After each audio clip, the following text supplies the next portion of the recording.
Do you remember the good old days when spy films weren't relying too much on visual effects and montage overloads? Nowadays, in order for an espionage thriller to be considered good, it not only has to be visually stunning and strategically colorized, it also has to play with the editing, the camera angle, the exact cue for the music, and a twist ending here and there. The Man from U.N.C.L.E. is without a doubt one of those movies. It's a spy thriller with an ambition to be both smart and stunning, and ends up not quite reaching its mark on both counts. But hey, it wasn't like I was expecting Tinker Tailor Soldier Spy from a summer movie. We're nearing the end of August and entering a post-Fan 4-stick era. Almost good enough may just be good enough.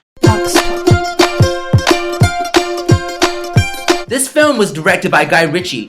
You know the dude who made all those Robert Downey Jr. Sherlock Holmes? Yeah, I love those movies. And the producers of The Man from U.N.C.L.E. knew audiences love those movies, so they shamelessly used it as a selling point. And I gotta say, it kind of worked.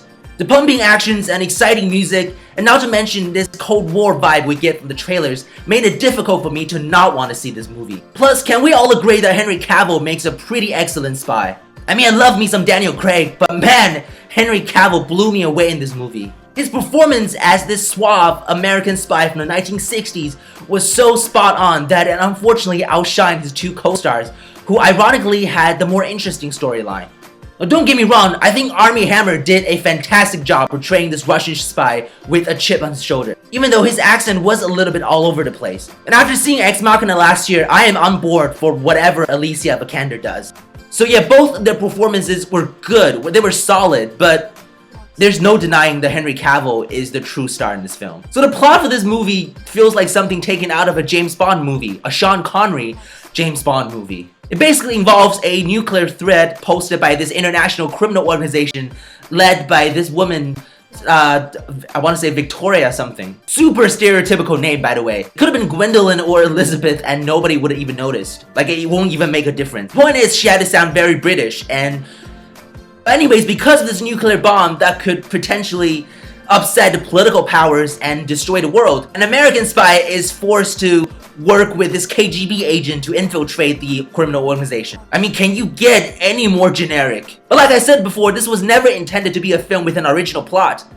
The selling point is the visual, and boy did it deliver. Everything from the saturated coloring to the jazzy music to the endless montages of non-stop action. It's almost like the movie knew that it didn't have a lot of originality to offer, so they overdosed it with visuals. You remember those little quick cuts of flashbacks from those Sherlock Holmes movies that we love so much? This movie is riddled with them. I'm not even exaggerating or making this up, but The Man from U.N.C.L.E. has more flashbacks than any other movies I've seen. It felt like it literally had one every 2 seconds. And towards the end, they started to feel a little too jumbled, and the editing got a little bit too messy for my taste. Which brings me to my next point, the editing. Oh, the editing. This might just be the biggest flaw to this movie, other than the script.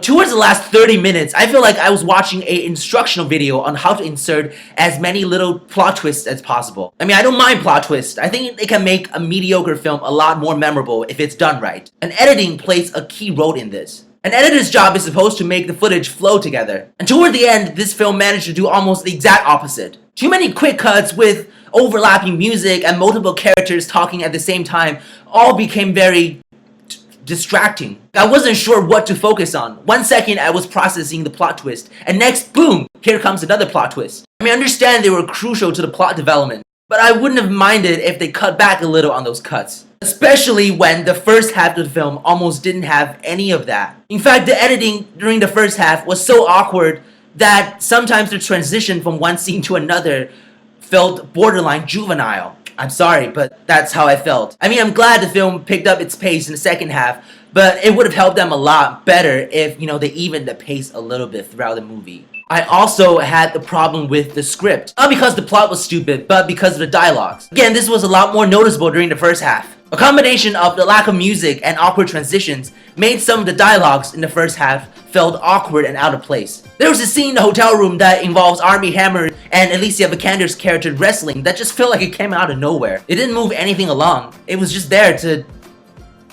And the conversations leading up to that just felt so weird, and I found myself wondering, how did that lead to that? Overall, I just feel like the script could have used a lot more polishing.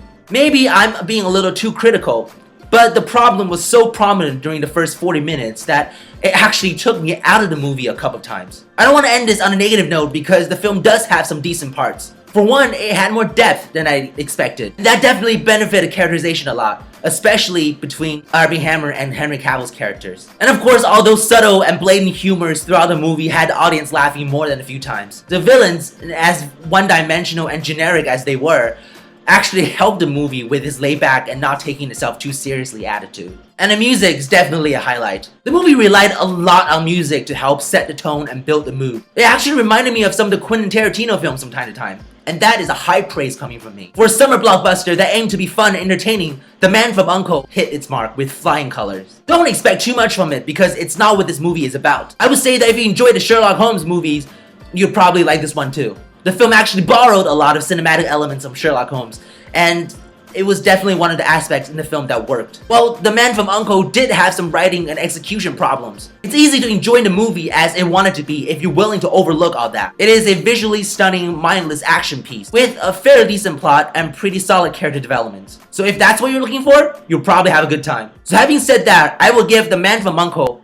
a 6.5 out of 10. Let me know if you like the film in the comments, and until next time, peace!